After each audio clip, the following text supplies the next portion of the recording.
Sarma Chigol.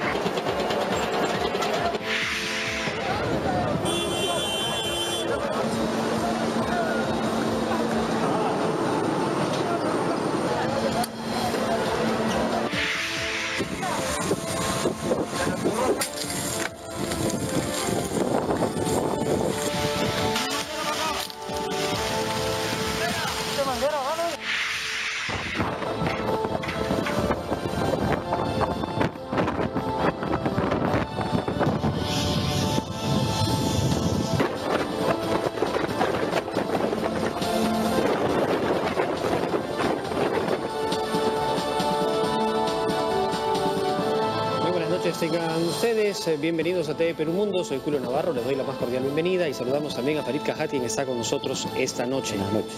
Muy bien, vamos de inmediato con el desarrollo de la información, y es que el chavismo se adjudicó una polémica victoria en los comicios regionales tras los resultados publicados por el Consejo Nacional Electoral. La oposición denunció fraude al sostener que las encuestas le otorgaban una ventaja por más de 30 puntos. En la víspera, el presidente Maduro se mostró a favor de una auditoría. No reconocemos los resultados dados hoy por el Consejo Nacional Electoral. De esta manera, la oposición venezolana cuestionó los resultados de los comicios regionales publicados por el Consejo Nacional Electoral, que dio como ganador al oficialista Partido Socialista Unido de Venezuela, que se hizo con el triunfo de 17 de las 23 gobernaciones. La Mesa de Unidad Democrática alcanzó la victoria solo en 5 estados. Sin embargo, perdió en el estado de Miranda, antiguo bastión del líder opositor y exgobernador Enrique Capriles. Blay denunció los cambios a último momento de los centros de votación y calificó de tramposo al sistema electoral. Es un sistema tramposo, que no es transparente, que representa unas condiciones abusivas de quien detenta el poder y en un proceso electoral desigual, desequilibrado, cuyos resultados no reflejan la realidad. La oposición señaló que los boletines oficiales difieren con sus cómputos y encuestas que vaticinaban una clara ventaja a su favor y alertó a la comunidad internacional sobre las irregularidades en el conteo de votos. En la víspera, el presidente Nicolás Maduro destacó los resultados del chavismo y dijo estar a favor de una auditoría. Como nosotros tenemos plena fe en la transparencia del sistema electoral, yo le pido como jefe de Estado a la Asamblea Nacional Constituyente que ordene una auditoría de todo el proceso electoral de pe a pa. En agosto, la empresa Smartmatic, que abastecía de tecnología al Consejo Nacional Electoral, detectó la manipulación de más de 1 millón de votos durante la elección para la Asamblea Nacional Constituyente. De otro lado, la Unión Europea alista su primer paquete de sanciones contra el régimen chavista. Bueno, Farid, las encuestas decían una cosa y los resultados terminan siendo totalmente diferentes. Sí, pero como se indica en la nota, hay razones para dudar de el hecho de que estas elecciones alcancen los estándares que permitían calificarlas como libres y justas, ¿no? Solo para ponerlo en contexto, la última elección nacional en donde nadie disputó los resultados fueron las elecciones para el Parlamento en diciembre del 2015. En esas elecciones, la oposición unida obtuvo 15% de votos más que el oficialismo, poco más de 15% de diferencia. Desde entonces la situación económica se ha deteriorado aún más. Venezuela tiene la inflación más alta del mundo. Hay quienes afirman que en diciembre ya habría entrado en una hiperinflación. Y tiene una caída de la actividad económica propia de un país en guerra, ¿no? Y por esa razón las encuestas auguraban una diferencia aún mayor en esta ocasión. De hecho, se hablaba, por ejemplo, Data Análisis, que es la más confiable, en mi opinión, por su récord, no por otra consideración.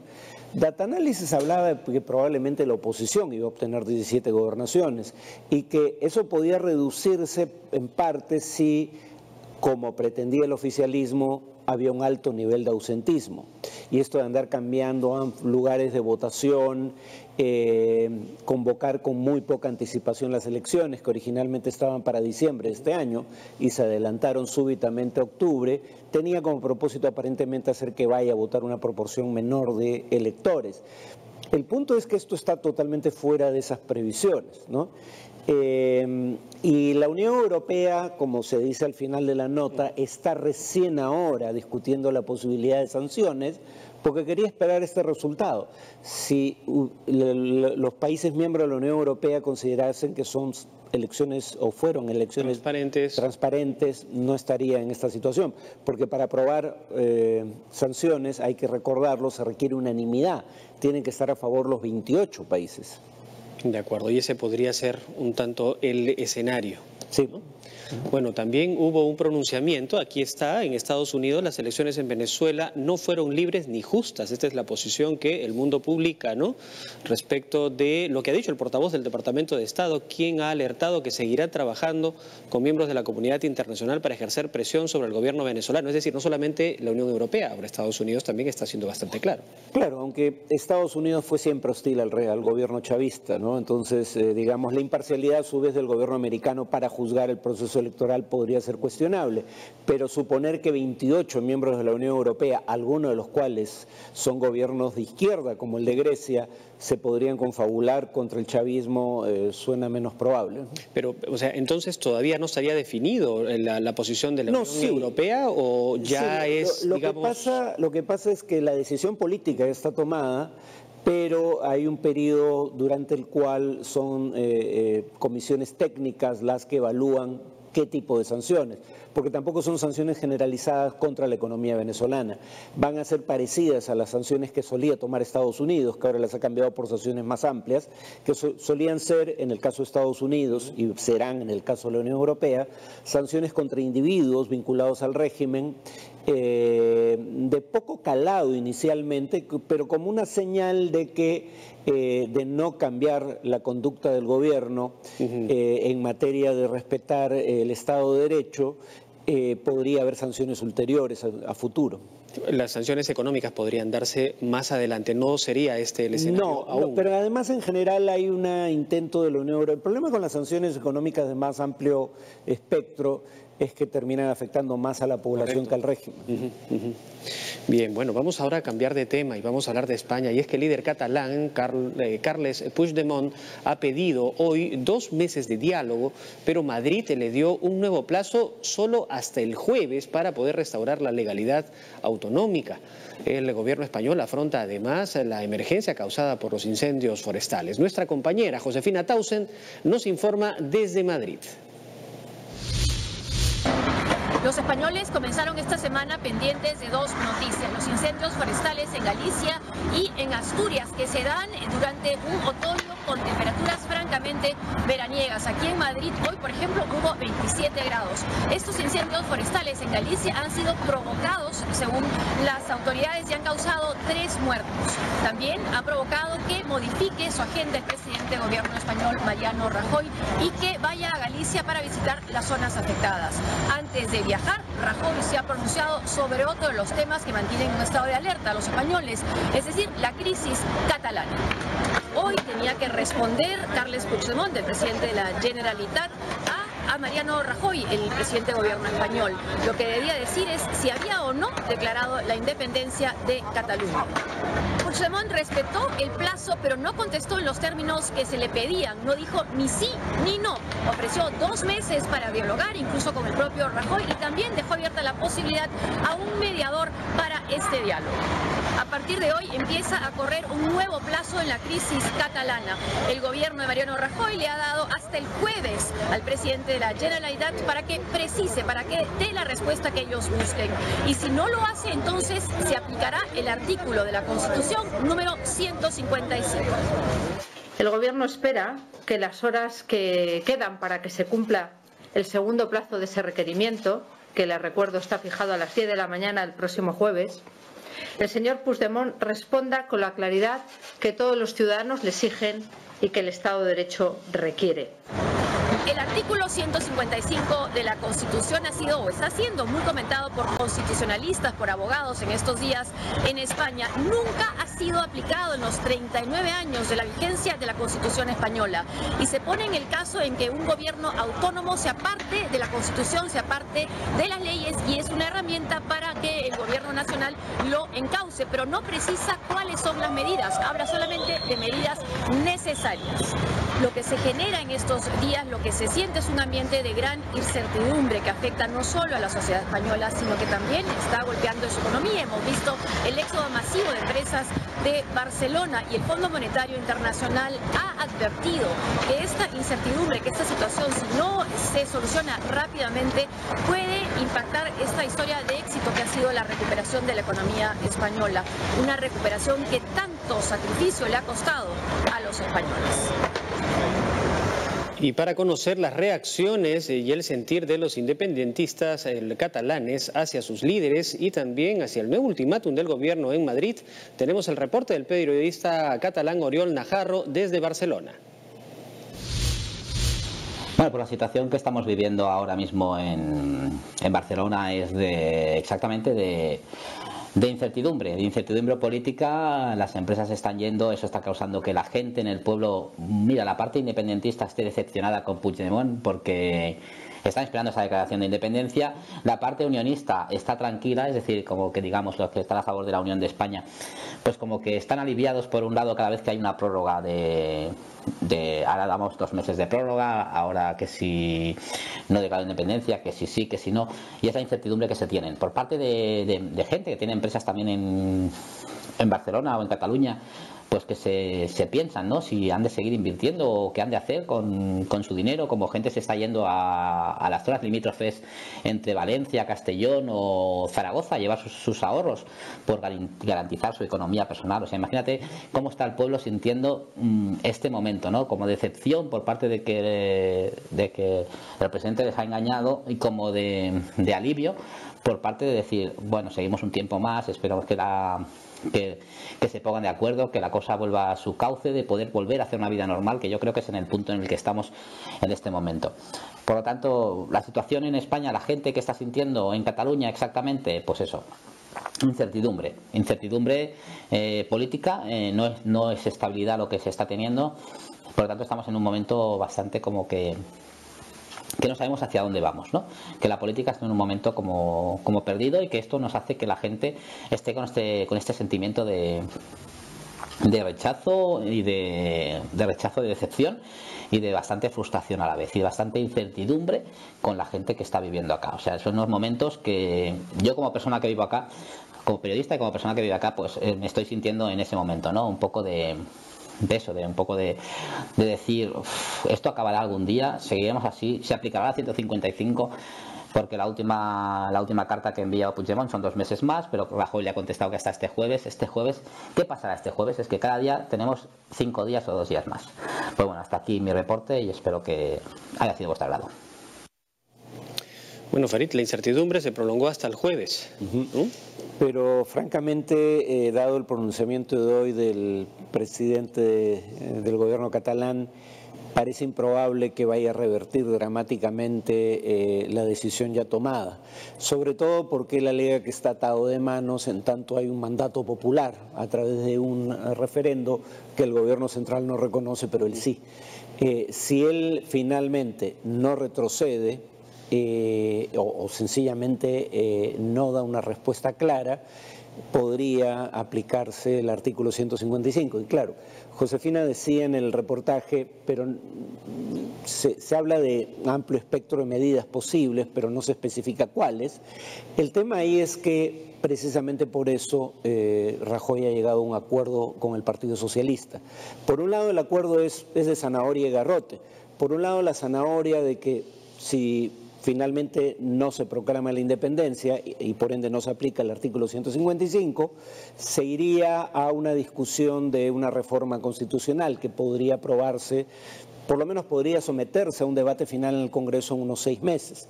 Pero el garrote es que si hay que aplicar el artículo 155, para el cual solo se requiere mayoría en el Senado, que el Partido Popular tiene por cuenta propia, podrían aplicarse otros artículos de la Constitución, como el 116, que permite incluso suspender garantías y derechos convocando un estado de excepción, pero para invocar el artículo 116 se necesita mayoría de la Cámara de Diputados. Por eso es importante el PSOE.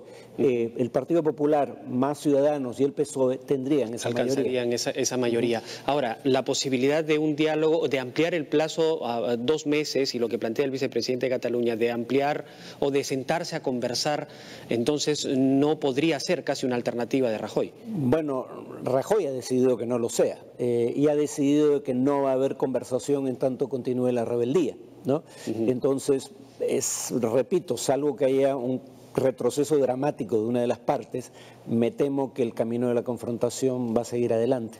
Tenemos información última, reciente, respecto de lo que está pasando allí. Por ejemplo, aquí tenemos lo que la juez envía a la cárcel a Jordi Sánchez y a Jordi Cuixart, líderes del ANC y de Òmnium, por sedición. La juez ha dejado en libertad al jefe de los Mossos, a Josep Lluís Trapero, con medidas cautelares. Estamos hablando, en todo caso, la aparición de una serie de protestas y manifestaciones frente a la encarcelación de Jordi Sánchez y de Jordi Cuixart. Sí, que pertenecen más bien a organizaciones de sociedad civil partidarias de la independencia en Cataluña, hasta donde recuerdo. Entonces, ¿esto exacerba más los sí, me temo que, digamos, como decía, si bien no es que todo se defina a partir del jueves, aún la aplicación del artículo 155 de la Constitución puede ser de manera progresiva, la ruta de colisión sigue adelante. Sí, pues. Bueno, y otro lugar que ha sido duramente golpeado por atentados terroristas es Somalia. Antes de irnos a la pausa, les vamos a mostrar imágenes impactantes de la zona afectada por el atentado que mató a casi 280 personas y dejó a otras 275 heridas cerca de un concurrido hotel en Mogadiscio, en la capital de Somalia. El gobierno ha responsabilizado al grupo terrorista Al-Shabaab, aliado de la red criminal Al-Qaeda. Los terroristas dejaron un camión cargado de explosivos en una de las calles más céntricas de la capital somalí, destruyendo edificios, hoteles cercanos, oficinas y tiendas. La explosión produjo una columna de humo de hasta 3 kilómetros de altura.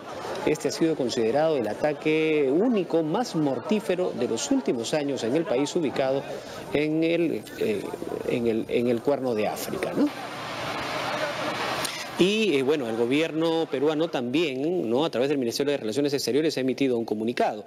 El gobierno del Perú expresa su más enérgica condena al atentado terrorista perpetrado en la ciudad de Mogadiscio, capital de Somalia, que ha provocado la muerte de cientos de personas y un considerable número de heridos. El Perú manifiesta su solidaridad con el pueblo y gobierno de Somalia y hace llegar sus sentidas condolencias a los familiares de las víctimas de este execrable atentado, al reafirmar también su total rechazo al terrorismo en todas sus formas y manifestaciones. El Perú reitera su invariable y firme compromiso con el pleno respeto al derecho internacional y a las normas internacionales de derechos humanos. El comunicado oficial del gobierno peruano. Y bueno, como consecuencia también de este atentado, la Torre Eiffel apagó las luces de esta construcción por, digamos, ¿no?, rindiendo un homenaje a las víctimas de Somalia, ¿no? En realidad es un dolor tremendo para todo el mundo, tamaño atentado terrorista. Vamos a hacer una pausa y vamos a volver con más información. Al volver, el ejército iraquí retomó el control de Kirkuk por los kurdos y advierten con una reacción decidida.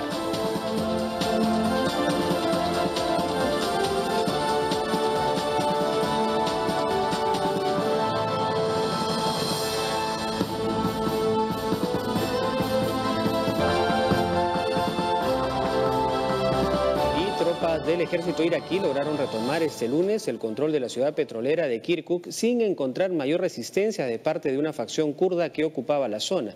Bagdad lanzó su operación militar después de que el Kurdistán celebrara un referéndum de independencia el mes pasado. Las fuerzas kurdas han amenazado a Bagdad con pagar un gran precio por recuperar el control de Kirkuk, una importante ciudad petrolera. Salí de la mezquita y vine aquí a llevar las armas para defender nuestro honor. Pelearé hasta la última gota de sangre. Lucharemos hasta la muerte. Tomamos las armas para defender la patria. Rechazamos cualquier trato con Bagdad. Y nosotros, los residentes de Kirkuk, defenderemos nuestra ciudad y enfrentaremos a Hashi Shabi y a los iraníes. Los desalojaremos como hicimos con Daesh. El gobierno iraquí que dirige Haider al-Abadi dijo que sus tropas han tomado el control del aeropuerto de Kirkuk y las compañías petroleras del norte de Irak, que estaban en poder de las fuerzas de seguridad kurdas, conocidas también como peshmergas. Pese a esta operación militar, la producción de petróleo y gas natural en Kirkuk continúa normalmente, y aunque la refinería North Oil produce solo una pequeña parte de todo el crudo de Irak, Kirkuk es un área de suma importancia para la economía y política del país. El gobierno de Abadi enfrenta el dilema de la secesión del Kurdistán y zonas capturadas por los kurdos, como era el caso de Kirkuk. Sin embargo, reafirmaron que el territorio sigue siendo netamente iraquí, al retirar la bandera kurda que fue izada junto a la de Irak en el edificio de la gobernación. Farid, ¿por qué es importante la recuperación de Kirkuk para el gobierno iraquí? Porque hay un intento secesionista de la minoría kurda de Irak, que es musulmana como la gran mayoría de los iraquíes, pero que tiene una lengua propia y que históricamente ha sido discriminada y reprimida por distintos regímenes políticos durante la existencia de Irak como Estado. El tema es que hay 3 provincias de mayoría kurda, pero Kirkuk está fuera de esas 3 provincias, entonces no es parte de lo que podría ser el Kurdistán histórico, y además es, después de Basora, es la segunda zona productora de petróleo de Irak, y el petróleo es el único recurso que genera ingresos fiscales de consideración y también ingresos por exportación. Entonces el gobierno cuando menos quiere asegurarse de que si eventualmente hay un Kurdistán independiente, no se lleve el petróleo de Kirkuk consigo, y además la ciudad en general, que es más grande que cualquier ciudad del propio Kurdistán. De acuerdo. Bueno, y ahora vamos a cambiar de tema y contarles que el presidente de los Estados Unidos, Donald Trump, volvió a atizar las tensiones con Irán al afirmar hoy que es más probable que su gobierno abandone el acuerdo nuclear que mantenerse en el pacto multilateral. Pero Irán no es el único tema abordado hoy por el mandatario norteamericano. Hillary, por favor, postula de nuevo, ha señalado el presidente Donald Trump con su acidez y sarcasmo característico. Él ha respondido así a una pregunta en referencia al tuit que publicó esta mañana, en el que señaló: me preguntaron recientemente si la corrupta Hillary Clinton postulará en 2020. Mi respuesta fue: eso espero. El presidente habló desde el jardín de la Casa Blanca en una conferencia de prensa junto con el líder republicano del Senado, Mitch McConnell. Ambos anunciaron que trabajan en la reforma tributaria y otras iniciativas oficialistas. Hemos estado trabajando mucho juntos. Creemos que estamos en buena forma para el presupuesto, esperemos. Y también esperamos estar en buena forma con los mayores recortes de impuestos aprobados en este país. El mandatario también volvió a culpar a Cuba de los ataques acústicos que afectaron a 22 diplomáticos estadounidenses. Más temprano, durante una reunión con su gabinete, el presidente habló sobre el acuerdo nuclear con Irán, reforzando su retórica contra el régimen de Hassan Rouhani. La fase 2 puede ser positiva o puede ser muy negativa. Puede determinar su anulación total. Esa es una posibilidad muy real. Tanto el Reino Unido como Francia han renovado su compromiso con el acuerdo nuclear iraní firmado en 2015. Los líderes de estas 2 potencias del Consejo de Seguridad de la ONU han cuestionado que el republicano no haya certificado el pacto con la República Islámica. Dijeron que trabajarán juntas para repeler cualquier acción desestabilizadora de Irán en la región, pero esto se logrará si mantienen la estabilidad de este tratado. Bueno, y ante el Senado mexicano, el Procurador General de la República, Raúl Cervantes, anunció su renuncia al cargo debido a la polémica por su hipotética designación como futuro fiscal general, luego que el Parlamento aprobara una reforma constitucional que transformaba a la Procuraduría en Fiscalía General. Según la norma, la Fiscalía General no solo estaría facultada para denunciar y perseguir al crimen, sino también intervendrá en asuntos electorales. He ahí las razones de la oposición que exigía su dimisión, dado que Cervantes es militante del oficialista Partido Revolucionario Institucional. Y además, el ahora ex procurador estuvo implicado en la irregular compra de un Ferrari.